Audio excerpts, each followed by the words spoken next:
Oh, hello. Just on my way to an appointment. So I had a conversation with a seller, as I often do this morning, where we were discussing a price reduction. It hasn't happened in a long time, right? It's been like 2 years of crazy prices, and now we're back to having discussions about reducing prices. So I've had hundreds of these conversations, and they usually go like this. We're gonna need to drop the price. The market's telling us lots of showings, lots of activity, but we're obviously priced a little high. And if this had been from February, maybe we would have got the price, but things have shifted, and especially in the lower end and fixer uppers seem to really be a tougher sell right now. First-time home buyers.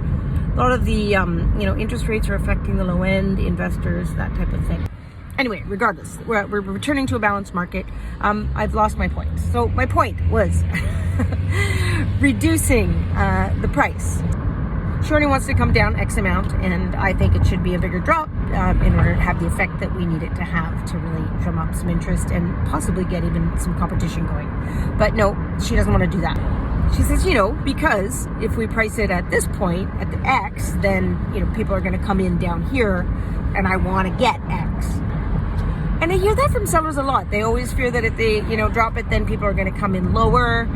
And I feel like it's kind of an old school market hangover. Like, I think houses, traditionally for many decades, always sold. You expected to get it for 10, 20, maybe 30K under asking. But we haven't had that market for a really long time.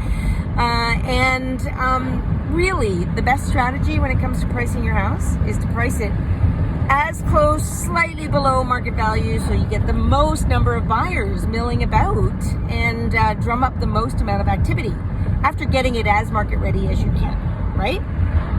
Because let's face it, that first 2-week window, that's your window. And once you're sort of lingering after that, it's hard to keep people interested. So price it right from the get-go. I know it's tricky right now, but that's why you need an agent who is up to the minute, watching this market like a hawk, and that's me. Ultimately, I have to do what the client wants to do, right? And we'll get it sold. No worries about that. And this gives me a great opportunity to do a whole new slew of marketing and get it out there, and we'll get it sold. And I'm going to get the most amount of money that this current market will give them for it.